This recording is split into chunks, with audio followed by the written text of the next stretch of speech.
첫 절, 이는 내게 사는 것이 그리스도니 죽는 것도 유익함이라, 이렇게 사도 바울이 고백합니다. 여러분, 사람이 왜 삽니까? 사람이 태어났으면 잘 살려고 살죠.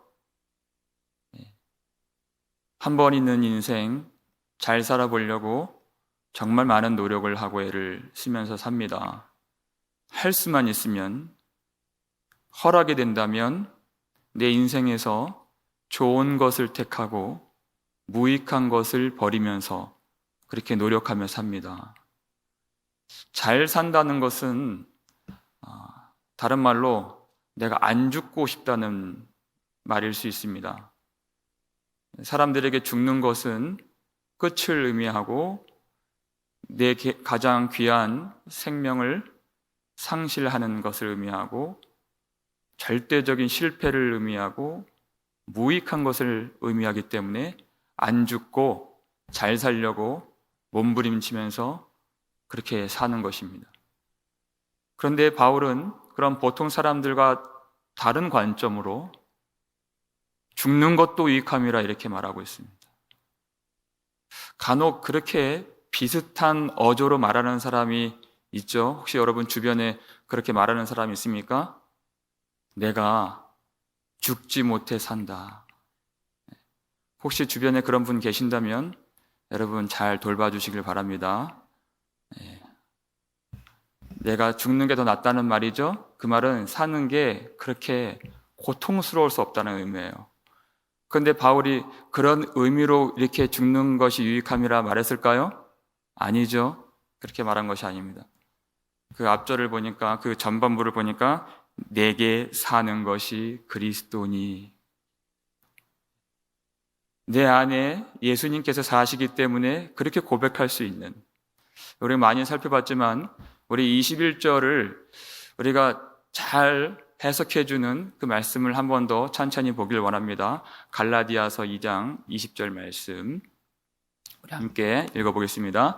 내가 그리스도와 함께 십자가에 못 박혔나니 그런즉 이제는 내가 사는 것이 아니요 오직 내 안에 그리스도께서 사시는 것이라.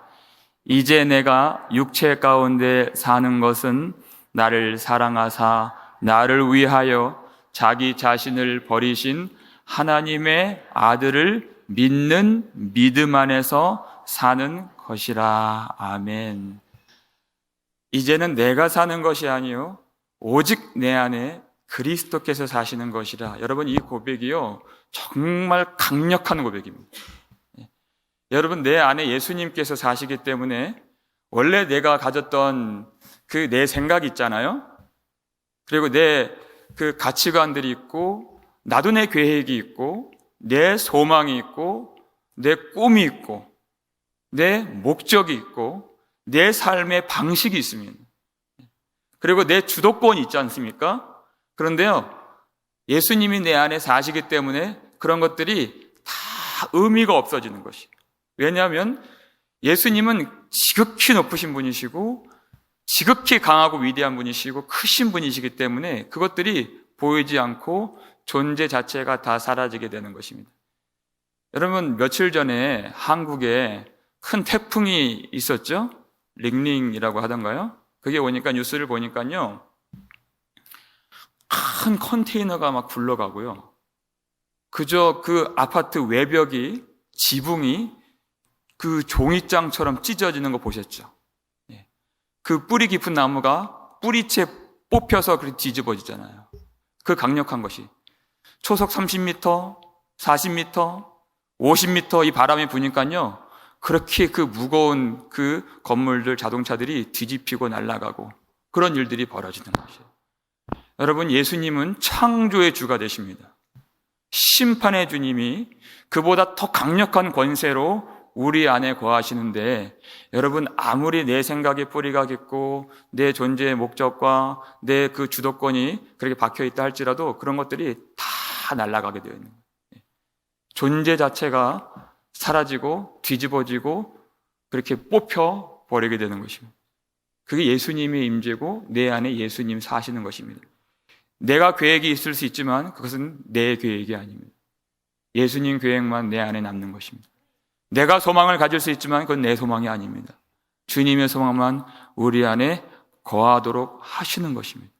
그게 그 강력한 의미가 내 안에 예수님 사신다는 그 의미가 되는 것입니다.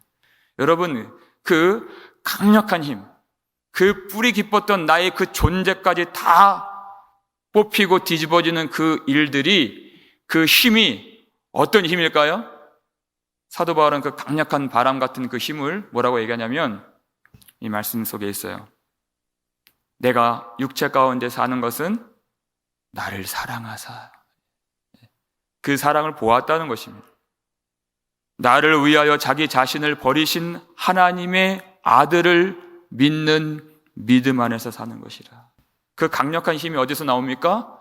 바로 하나님의 아들이 보여주신 십자가의 그 사랑을 그가 경험했기 때문에 그가 그렇게 이 강력한 믿음의 고백을 할 수 있는 것입니다. 여러분, 사랑이라고 하는 것은 정말 강한 것이죠.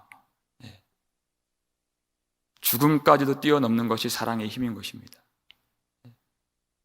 아가서 말씀 한번 볼까요? 8장 7절 말씀인데요. 이렇게 되어 있습니다. 많은 물도 이 사랑을 끄지 못하겠고 홍수라도 삼키지 못하나니, 이렇게 고백을 해요. 여러분, 홍수가 밀려오고 많은 물이 사람을 덮치면 사람은 어떻게 됩니까? 사람은 죽죠. 그런데 여러분, 사랑은, 하나님의 사랑은 그 많은 물로도 끌 수 없다는 것이, 홍수라도 그 사랑을 삼키지 못한다는 것입니다. 죽음을 뛰어넘는 사랑인 것입니다. 죽음보다 강한 사랑인 것입니다. 그 사랑이 우리 가운데 있으면 사도 바울의 고백처럼 죽는 것도 유익함이라 할 수 있는 것입니다. 나를 사랑하신 그 하나님의 사랑이 내 안에 있기 때문에, 그 강력한 은혜가 있기 때문에 그렇게 고백을 할 수 있는 것이죠. 여러분, 그렇기 때문에 사랑이 강한 겁니까? 죽음이 강한 겁니까? 언제나 사랑이 강합니다. 사랑이 이기는 것입니다. 죽음의 권세가 그 인생들을 괴롭히고 안 죽으려고 애를 쓰고 그렇게 발버둥을 치며 살았던 인생일지라도 그 사랑이 오면, 예수가 나를 주장하시면 그 죽음의 권세라는 것은요, 그렇게 무력화되고 그 힘의 그 자취를 숨기게 되는 것입니다. 하나님의 사랑이 그렇게 크고 놀라운 사랑이기 때문에요. 그런데 여러분, 정말 뜨거운 사랑을 여러분 해보셨어요? 어떨 때는 그 사랑을 불꽃 같다라고도 표현을 하는데, 그 사랑을 하면요, 여러분, 불이 어떻습니까? 그 불꽃이라고 하는 것은 그 불 외에 어떤 것도 남지 않도록 다 태워버리는 거예요. 그게 불이죠. 그 말씀이 아까 봤던 아가서 8장 7절 바로 전절에 나옵니다.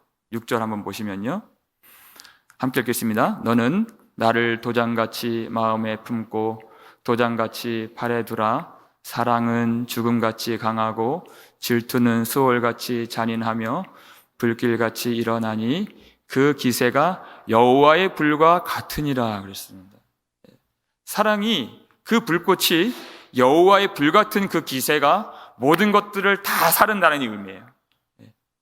그 기세가 여호와의 불 같다 그랬습니다.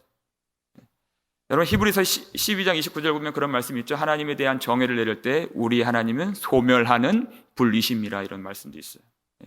하나님이 임재하시면 영원하시고 유일하신 그 하나님만 남고 모든 것들이 다 없어지는 것처럼,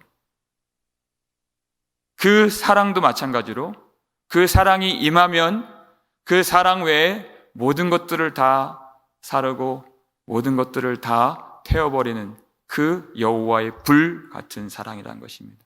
그래서 하나님에 대한 정의를 또한 사도 요한이 내렸을 때 요한일서 4장 8절에 뭐라고 말씀하죠? 하나님은 사랑이심이라 라고도 얘기를 했어요. 그렇게 사랑이 강력한 것입니다. 하나님이 사랑이실 정도로. 하나님이 어떤 사랑을 우리에게 보여주셨습니까? 요한일서 4장 9절 말씀 보면 그 다음 절이죠. 함께 읽겠습니다. 하나님의 사랑이 우리에게 이렇게 나타난 바 되었으니 하나님이 자기의 독생자를 세상에 보내심은 그로 말미암아 우리를 살리려 하심이라 그랬습니다. 하나님이 우리를 사랑하시는 그 사랑이 어떤 사랑인가? 자기 아들 독생자를 세상에 보내시고 십자가에 내어 주시기까지 한 그 사랑, 그 예수가 죽음을 뛰어넘는 사랑으로 하나님의 사랑을 보여주셨을 때 그 사랑이 우리의 마음에 머무르잖아요. 그 은혜를 받았잖아요. 그럼 우리도 마찬가지로 죽음을 뛰어넘는 그 믿음과 사랑으로 주님을 바라볼 수 있게 된다는 것입니다. 죽는 것도 유익한 줄 우리가 알게 되는 것입니다. 우리는 항상 좋은 것을 택하며 살아왔다 그랬죠. 무익한 것을 버리며 살아왔다 그랬습니다. 그런데 사도 바울은요, 오늘 보면 23절을 보세요. 무엇을 더 좋아했는지 보십시오. 차라리부터 읽겠습니다. 23절. 차라리 세상을 떠나서 그리스도와 함께 있는 것이 훨씬 더 좋은 일이라 그렇게 하고 싶으나 이렇게 나와 있어요. 사도 바울에게 더 좋은 것은 뭡니까? 세상을 떠나서 그리스도와 함께 있는 것이 훨씬 더 좋은 일이나 이렇게 얘기를 했습니다. 여러분, 그런데요, 사도 바울이 세상을 떠나서 그리스도와 함께 있는 것을 좋다고 말했는데 지금 이 편지를 쓰고 있는 이 시점에서는 예수님과 함께 하지 않습니까? 아니죠. 그는 줄곧 아주 수차례 내게 사는 것이 그리스도니 오직 내 안에 그리스도께서 사신 것이라, 그가 예수님과 동행하고 있음을 아주 여러 번 고백을 했죠. 그런데 그가 세상을 떠나서 그리스도와 함께 하기를 원했다는 것이, 먼저 여러분, 지금 현재 예수님과 함께 하고 있는 건 사실이에요. 그거를 여러분 믿음이라고 말할 수 있는데, 믿음이라고 하는 그 말 자체가 정말 강력한 말입니다. 믿음으로 말미암아 내가 그리스도와 함께 십자가에 못 박혔나니 고백했죠. 내 옛사람이 믿음으로 말미암아 죽었습니다. 그리고 그리스도 안에서, 그리고 그리스도와 함께 나는 이미 새로운 피조물이 된 것입니다. 믿음은 이렇게 강력한 고백이에요. 새로운 피조물이 되었고 지금도 예수님과 함께하는 삶을 사는 것입니다. 우리가 세상적인 그 가르침이 있어서 우리가 조금 오해하고 어려워하는 부분들이 있는데, 교회 안에서도요, 높은 직분이 있고 낮은 직분이 있다고 생각하는 그런 오해를 할 때가 많이 있습니다. 장로라는 직분은 아주 높은 직분이고 그보다 조금 낮은 것은 무슨 안수 집사고 서리 집사고 뭐 이렇게 계급화된, 등급화된 이런 서열 의식이 있는데 저는 그렇지 않습니다. 믿음을 가진 성도라는 말, 믿음을 가진 그리스도인이란 말이 그 어떠한 직분보다 이 그리스도인이라는 신분이 더 강력하고 위대하고 크다는 것을 믿으시길 바랍니다. 심지어 목사라는 말보다 훨씬 큰 말이에요. 그게 믿음의 그리스도인이라는 그런 안에 있는, 내포되어 있는 의미인 것입니다. 여러분, 요한계시록에 나온 소아시아 7교회가 있는데요, 그 중에서 많은 환난과 그 궁핍함 가운데서도 칭찬을 받은 교회가 하나 있었어요. 서머나 교회죠. 서머나 교회를 담당했던 사도 요한에게 가르침을 받고 서머나 교회에서 50년 동안 사역을 했던 초대교회에 나오는 교부 중에 폴리캅이라고 하는 교부가 있습니다. 여러분, 이 폴리캅이 어떤 그 종에 의해서, 종이 배신을 해서 그 아주 무서운 핍박이 있었던 시대에 그가 이제 군인들에게 끌려가게 돼요. 그리고 총독에게 질문을 받습니다. 당신이 만약 그리스도를 저주하게 되면 내가 당신을 풀어주겠소, 이렇게 얘기를 해요. 그랬더니 폴리캅이 내가 86해 동안 주님을 섬겨왔습니다. 주님은 나에게 이제까지 나쁜 짓을 한 번도 하신 적이 없고 좋은 것만 주셨는데 나를 구원하신 나의 왕을 내가 어떻게 저주할 수 있겠습니까? 만약 당신이 나를 모른 채 한다면 내가 분명히 말씀드리겠습니다. 나는 그리스도인입니다. 이렇게. 나는 50년 동안 교회를 감독한 담임 목사입니다. 이렇게 얘기하지 않았어요. 나는 그리스도인입니다. 다시 총독이 묻습니다. 내게는 맹수들이 있어. 당신이 마음을 바꾸지 않으면 당신을 맹수들의 밥이 되게 할 것이오. 알겠습니다. 맹수들을 오게 하시오. 그러나 더 좋은 것을, 더 나쁜 것으로 나는 절대 바꿀 마음이 없습니다. 이렇게 얘기했어요. 더 좋은 것이 있기 때문에. 마지막으로 묻습니다. 당신이 맹수를 두려워하지 않고 겁을 내지 않는다면 당신을 뜨거운 불 가운데 던져버리겠어. 이렇게 얘기했습니다. 그랬더니 당신은 폴리캅이 1시간 동안 타다가 곧 꺼져버릴 불로 나를 위협하고 있습니다. 그것은 당신이 다른 불, 심판의 불경건한 자들을 위하여 예비된 영원한 형벌의 불이 있다는 것을 당신이 모르고 있기 때문입니다. 왜 지체하십니까? 속히 원하는 대로 하십시오. 그렇게 하고 그가 순교를 당합니다.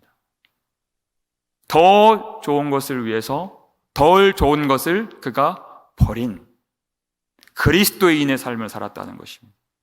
사도 바울의 고백이 바로 그것입니다. 내가 세상을 떠나서 그리스도와 함께 있는 것이 훨씬 더 좋은 일이라고 그랬어요.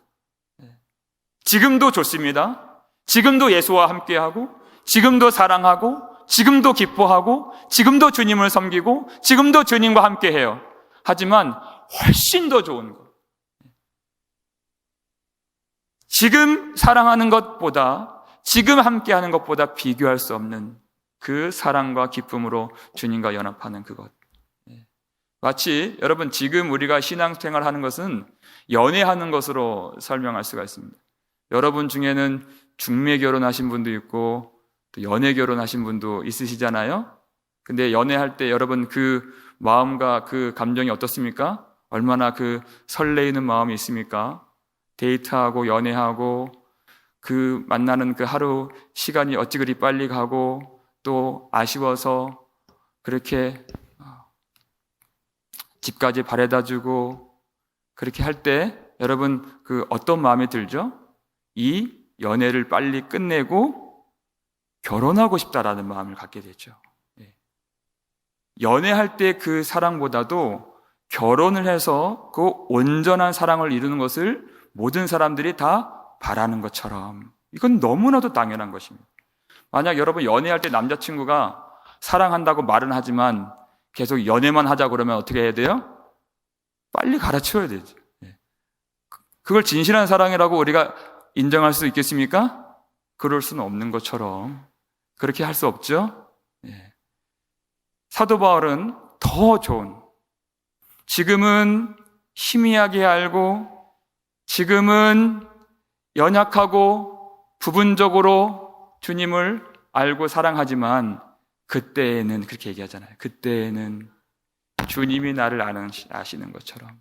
그 말씀 어디 나옵니까? 우리 고린도전서 13장 12절 말씀 우리 함께 읽겠습니다. 우리가 지금은 거울로 보는 것 같이 희미하나 그때에는 얼굴과 얼굴을 대하여 볼 것이요 지금은 내가 부분적으로 아나 그때에는 주께서 나를 아신 것 같이 내가 온전히 알리라. 아멘.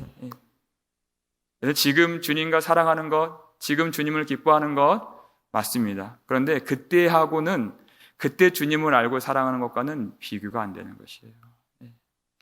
지금 여러분 우리가 부분적으로 감사하는 이 감사가 그때는 온전한 감사가 되는 것입니다. 지금 간헐적인 이 기쁨, 그때는 영원하고 충만한 기쁨이 되는 것입니다. 지금 불완전한 사랑이 있죠? 근데 그때는 완전한 사랑으로 주님과 교제를 나누고 함께하는 그때가 있는 것입니다. 사도 바울을 그때를 더 사모했다 그랬어요. 그런데 우리 신앙이 어려울 때가 있습니다. 우리가 고백은 이렇게 하고 또 그렇게 우리가 동의하고 아멘 하는데 우리 실제 삶 속에서 오히려 지금 이 세상에서의 삶을 더 좋아하는 그런 모습이 있을 수 있는데 그것은 분명히 예수 그리스도와의 그 사랑이 지금 문제가 발생된 것입니다. 다른 문제가 아니에요. 세상이 영광이 보이고 자랑이 보이고 세상에 있는 것들이 더 아름다워 보이고 더 좋아 보이는 그것은 예수님과 사랑에 아주 심각한 문제가 발생된 것입니다. 근데 그 소아시아 7교회 중에서 에베소 교회에도 이 문제가 발생되었죠. 성령께서 그 문제를 해결할 수 있는 방법을 그 교회에 허락을 해주시고 또 우리에게도 알려주셨습니다. 요한계시록 2장 4절 5절 우리 함께 보겠습니다. 함께 읽겠습니다. 그러나 너를 책망할 것이 있나니 너의 처음 사랑을 버렸느니라. 그러므로 어디서 떨어졌는지를 생각하고 회개하여 처음 행위를 가지라. 만일 그리하지 아니하고 회개하지 아니하면 내가 내게 가서 내 촛대를 그 자리에서 옮기리라. 이렇게 말씀하셨어요. 여러분, 어디에서 그 사랑이 떨어졌는지 분명히 이유가 있다는 것입니다. 그리스도의 그 사랑이 문제가 생겼다면 그것을 밀어버린 다른 사랑이 있다는 이야기인데 그것이 어디에서 떨어졌고 어디에서 그 문제가 발생됐는지 생각하라는 것입니다. 내가 과연 어디에 관심이 있고 어디에 욕심이 있고 무엇을 더 좋아하게 되었는가? 그것을 생각하는 것이 너무나도 중요합니다. 여러분, 이 일은 그저 한 귀로 듣고 한 귀로 흘리거나 내가 이렇게 할지 말지 선택할 일이 아니라 그랬어요. 왜냐하면 그렇게 하지 아니하면 내가 가서 내 촛대를 내 자리에서 옮기리라 하시는 그 말씀인 것입니다. 여러분, 그리고 생각하고 난 다음에 뭐 하라고 그랬습니까? 회개하라 그랬습니다. 그렇게 생각하는 것 자체가 회개하는 것입니다. 여러분, 이 회개라고 하는 것이요 얼마나 복된 말입니까? 얼마나 살리는 말이에요? 그 잃어버렸던 반드시 있어야 할 그 처음 사랑을 회복시켜주는 게 바로 회개라는 것이에요. 우리 가운데 반드시 있어야 할 지금 현재 주님과 누리고 있는 그 사랑이 있어야 더 좋은 세상을 떠나서 영원히 완전히 누리게 될 그 사랑을 사모하게 되는데 그 결함이 된 문제가 생긴 그 사랑을 어떻게 회복한다고요? 회개할 때 회복. 여러분, 하나님의 사랑이 우리 마음에 다시 회복된다면 뭐라도 해야죠. 뭐라도 해야죠. 이거 아니라도 해야죠. 그런데 주님은 회개하라고 말씀하십니다. 그러면 우리 안에 다시 예수 그리스도의 사랑을 부어주시고 오늘 그 회개하는 자리에 가운데에서 예수를 처음 만나고 십자가 앞에서 처음 눈물 흘렸던 것처럼 그 마음을 회복시켜 주시겠다고 약속을 해 주신 것이에요. 이 말은 무슨 말이냐면요, 이 땅을 살아가는 것이 그렇게 순간순간 하나님이 주신 그 내 생명보다 귀하고 죽음을 뛰어넘는 그 사랑이 순간순간 떨어질 수 있는 세상을 우리가 지금 살고 있다는 말인 것입니다. 얼마나 위험천만한 세상입니까? 예수님이 우리가 죄와 싸우는 영적인 싸움을 싸울 때 어떻게 싸우라고 말씀하셨죠? 피 흘리기까지 제하라서. 얼마나 치열하고 얼마나 심각한 싸움이라고 말씀하신 겁니까? 피 흘리기까지 너희가 싸우지 아니하였도다 이렇게 말씀하셨어요. 기도할 때도요 참 힘들고 어려운 게 그거예요.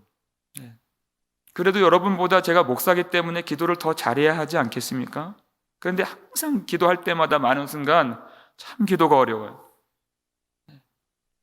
참 기도가 힘들어요. 여러분, 성경에서 기도 가장 많이 한 사람이 누굽니까? 누구보다도 다윗이 아마 기도 많이 했을 겁니다. 그의 시편을 보십시오. 150편 중에 절반을 그가 쓴 거예요. 여호와여, 주의 얼굴을 어느 때까지 내게서 숨기시겠나이까? 이렇게 고백을 했습니다. 여호와여, 어찌하여 나를 잊으시나이까? 그렇게 주님을 찾는 일이, 주님께 기도하는 일이, 주님을 경험하는 일이 다윗도 그렇게 힘들었다는 일. 이 땅을 살아가면서, 여러분, 우리가 이 땅을 살아가면서 필연적으로 우리는 무죄할 수밖에 없고, 필연적으로 마음이 냉랭해질 수밖에 없고, 필연적으로 우리 마음에 염려가 생길 수밖에 없고, 또 육신은 연약할 수밖에 없는 그 위험천만한, 그 생명을 주신, 죽음을 뛰어넘는 그 사랑이 날마다 그렇게 쏟아 부어지는 것처럼 느껴지는 그 위험한 세상을 우리가 지금 살고 있는 것입니다.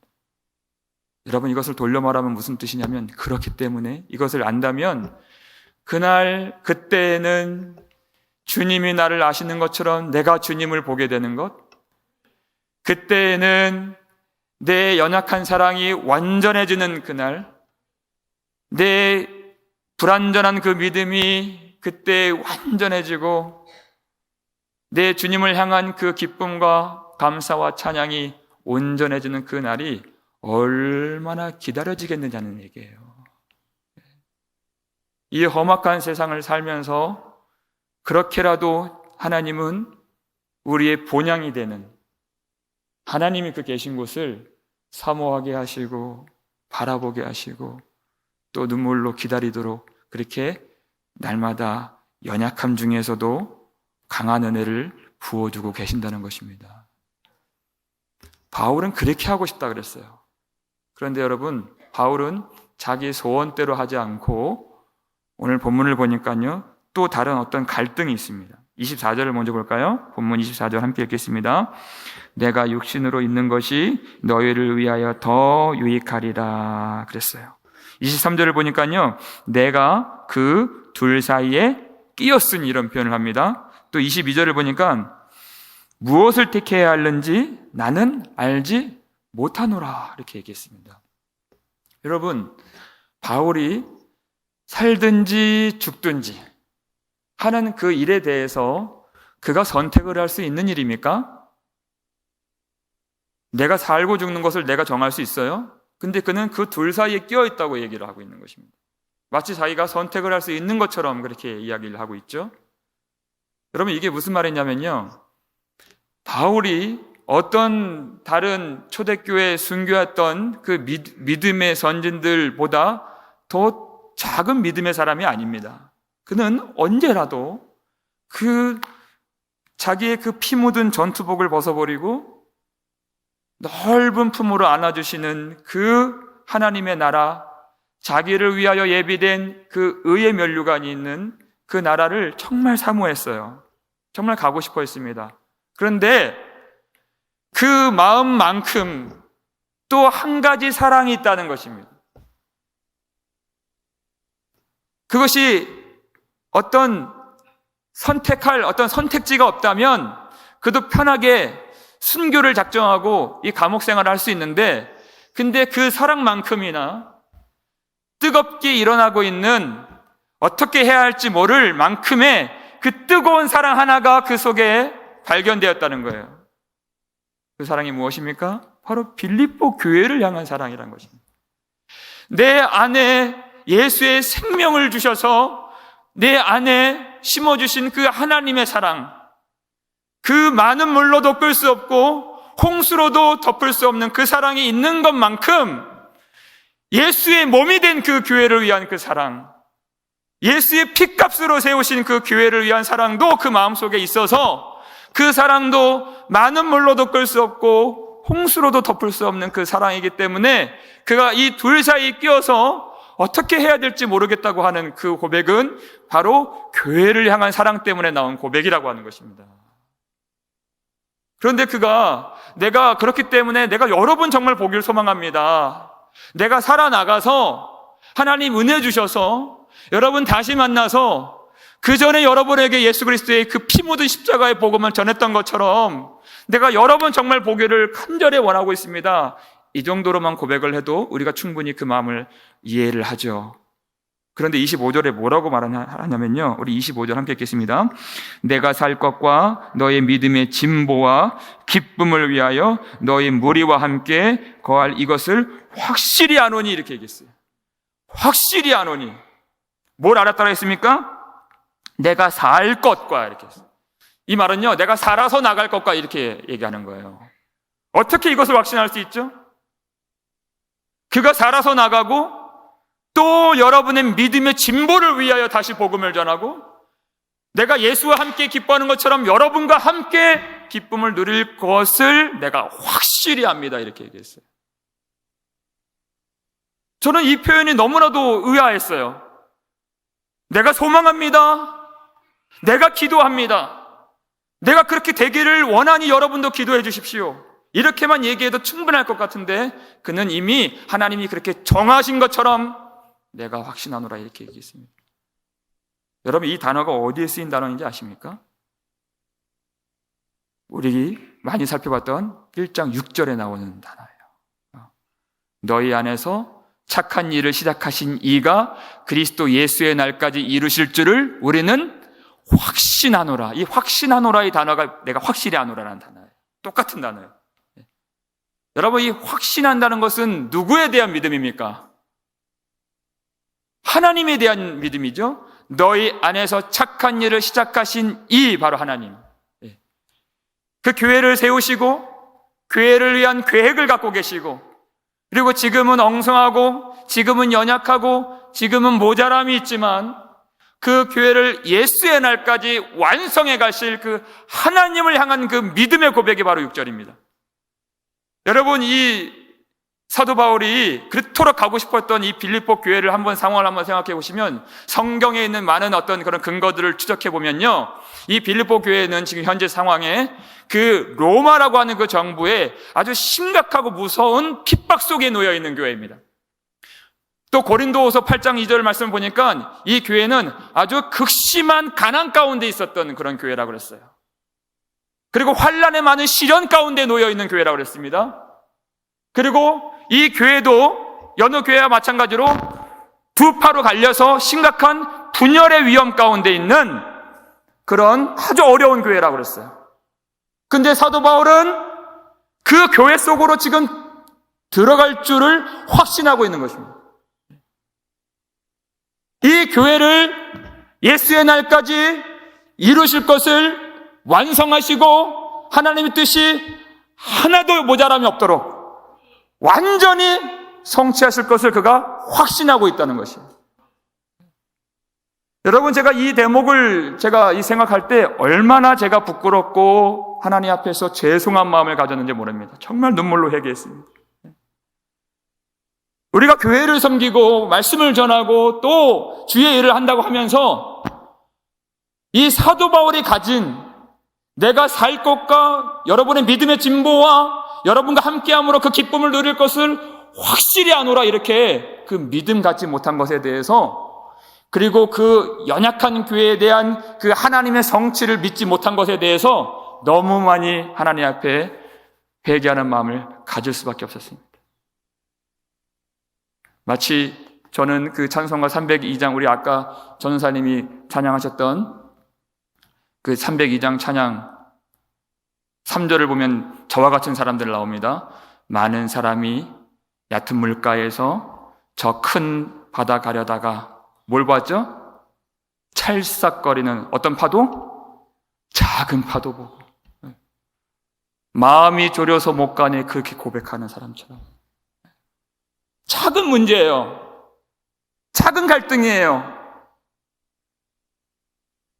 여러분 사도 바울이 그 씨름했던 사도 바울 앞에 놓여있던 그 핍박과 환난의 많은 시련과 그 극심한 가난과 그 모든 그 사자굴이 기다리고 그 불꽃 같은 그 처형이 기다리는 그런 시련도 아닌 아주 작은 문제 그 어려움 속에서 그 작은 파도 보고 마음이 졸여서 믿음으로 선포하지 못하고 마음이 졸여서 그렇게 앞으로 전진하지 못하는 그 모습이 얼마나 처량하고 얼마나 하나님 앞에 죄송한지 모릅니다.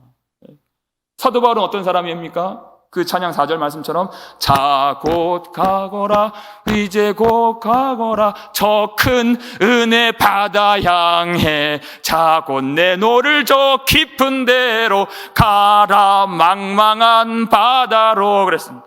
바다로 가면 죽는 것처럼 느껴졌어요. 근데 큰 바다, 깊은 바다로 갈 때 그게 어떤 바다인가?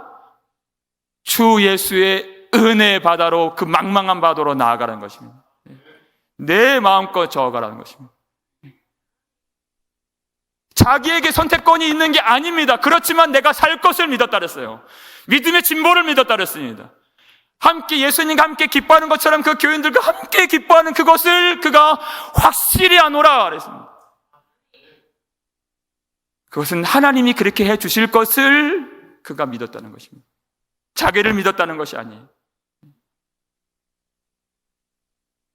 그 믿음, 여러분 다른 건 몰라도 하나님이 세우신 교회 아닙니까? 무엇보다도 하나님이 세우신 교회, 하나님을 향한 그 믿음만은 하나님이 절대적으로 그 믿음만은 지켜주신다는 것입니다. 그 믿음의 진보를 위한 일, 하나님을 사랑하게 되는 일, 하나님을 섬기게 되는 일, 어떤 시련이 있고 어떤 문제가 있고 얼마나 목회자가 연약하고 얼마나 지혜가 없고 하는 것과 상관없이 하나님의 교회는 하나님의 능력으로 붙들어 주시고 지켜 주신다는 것이에요. 여러분 그걸 어디서 우리가 확인할 수 있습니까? 그 하나님의 그 교회를 붙드시는 그 믿음의 확신. 여러분 로마서 8장 32절을 보시면요 우리가 그 확신 가질 수 있어요. 로마서 8장 32절 함께 읽겠습니다. 자기 아들을 아끼지 아니하시고 우리 모든 사람을 위하여 내주신 이가 어찌 그 아들과 함께 모든 것을 우리에게 주시지 아니하겠느냐. 아멘. 이 교회가 세워진 것은 딱 한 가지입니다. 하나님이 자기 아들을 아끼지 아니하시고 우리에게 내어주신 그 피 위에 예수 반석 위에 세운 교회라는 것이에요. 근데 하나님이 가장 귀한 그 아들을 내어주셨는데 그 아들과 함께 믿음의 진보를 위한 완전한 구원을 위한 그 어떤 다른 것을 그 아들과 함께 주시지 아니하겠느냐 이렇게 반문하고 있는 것입니다. 믿음이 필요하다면 이 복음을 깨닫는 성령의 빛을 왜 안 주시겠느냐? 이 믿음의 진보를 위하여서 그 교회에 하나님이 필요하다면 왜 사랑을 안 주시겠느냐? 왜 이 사람들이 그렇게 절망하고 낙심되고 시련 가운데 소망을 갖지 못한다면 믿음의 진보를 위하여 하나님이 하늘의 위로를 왜 안 주시겠느냐는 거예요. 힘없고 무력하고 쓰러진 자들에게 왜 하나님이 하늘의 힘을 안 주시겠느냐 하는 것이에요. 아들도 주셨는데 아들과 함께 모든 것을 내어주시는 하나님. 그렇기 때문에 사도 바울은 그 믿음이 있기 때문에 여러분 마지막 절 보시면요 내가 다시 너희와 같이 있으므로 그랬어요. 그 문제 많은 교회, 그 자기 복음 증거하는 것까지도 미워하는 자가 있을 수 있는 그 교회 자기가 다시 들어간다는 것입니다. 내가 다시 너희와 같이 있으므로. 여러분 사도 바울이 이렇게 고백하고 그렇게 할 수 있는 것이 우리가 잘 알죠. 사도 바울은 이것이 어디서 나온 겁니까? 이는 내게 사는 것이 그리스도니. 사도 바울은 지금 그리스도의 그 주권 하에서 이러한 믿음의 삶을 살고 있는 것입니다. 그가 날마다 누누이 얘기했던 대로 그가 한 것이 아닙니다. 지금 예수를 경험하고 있는 중이고 예수의 은혜가 그를 붙잡고 있는 중이고 예수와 함께 하고 있는 중입니다. 그렇게 살아있는 동안 예수와 함께 하는 자가 죽어서도 영원한 나라에서 예수와 영원히 완전히 함께 하게 되는 것을 보여주고 있는 것이에요. 제가 사역을 하다가 이제까지는 제가 어린 청년들 섬기면서 그렇게 사역을 할 때요 사명의 현장, 섬김의 현장, 때로는 공동체를 떠나면서 그렇게 청년들 가끔 말하는 것을 들었습니다. 이유를 묻죠. 그러면은 내가 더 채워지기 위해서, 내가 체험받기 위해서 그렇게 하는 말을 하고 사명을 버리고 공동체를 버리고 가는 걸 봅니다. 제가 묻고 싶은 거예요. 여러분, 사도 바울은 어디서 체험을 받았나요? 어떤 프로그램으로, 어떤 가르침으로, 어떤 프로세스로, 어떤 훈련으로 체험을 받았습니까? 우리는 어디서 체험을 받죠? 여러분, 분명해요. 하나님은 우리를 살리시고 용서하시고 채워주실 때 사명을 주십니다. 여러분, 부활하신 주님을 만나서 그 깊은 바다로 뛰어들었던 베드로를 한번 생각해 보세요. 조반을 먹고 난 다음에 베드로에게 물으셨죠. 요한의 아들 시몬아, 내가 나를 사랑하느냐? 그렇습니다, 주님. 내가 주님을 사랑하는 줄 주님께서 아시나이다. 이르시되 내 어린 양을 먹이라. 다시 말씀하셨어요. 내 양을 치라. 내 양을 먹이라. 그것이 용서였습니다. 그것이 하나님과 함께 해주시는 은혜였습니다. 그것이 사도 베드로를 채워주시는 하나님의 사랑이었습니다. 양을 주시고 섬길 교회를 주시고, 물론 갈등이 있죠. 연약함이 있죠. 또 내가 거부당하는 일도 있죠. 또 피곤한 어떤 일들이 있습니다. 하지만 그 일들 통하여서 하나님은 우리를 날마다 채워주시고 은혜 주시고 함께 해주시는 줄 믿으시길 바랍니다. 마지막으로 마태복음 28장 20절 그 말씀 나옵니다. 어떻게 함께 해주시는지 함께 읽겠습니다. 내가 너희에게 분부한 모든 것을 가르쳐 지키게 하라. 볼지어다 내가 세상 끝날까지 너희와 항상 함께 있으리라 하시니라. 아멘. 하나님이 함께 해주시는 그 은혜, 우리에게 주시는 그 사명의 현장, 그 사역의 현장, 어떨 때는 참 괴로울 때가 많이 있습니다. 하지만 사도 바울이 다시 내가 너희와 함께 있으므로, 그들과 함께 있음으로 해서 예수님과 함께하는 그 동행함을 경험한 것입니다. 어떻게 우리가 하나님의 용서와 예수의 임재와 예수의 사랑을 확신하고 경험할 수 있습니까? 하나님이 주신 그 교회를 통하여서, 공동체를 통하여서, 소그룹을 통하여서, 문제 많고 연약하고 시험 많은 그 자리를 통하여서 하나님은 날마다 우리와 함께 하시고 우리 마음 가운데 풍성한 은혜를 채워주실 줄 믿으시길 바랍니다. 영원한 나라에서 주님과 영원한 완전한 그 기쁨을 누릴 때까지 시험 많고 연약함이 있고 피곤하고 갈등이 있고 문제가 있을 수 있는 그 속에, 그 교회 속에 다시 들어감으로써 예수님 주신 믿음과 소망과 사랑을 갖고 들어감으로써 주님과 함께하고 또 그들과 함께 우리의 자랑이 되신 예수를 높이고 영원히 주님과 함께할 수 있는 저와 여러분 되시기를 주의 이름으로 축원합니다.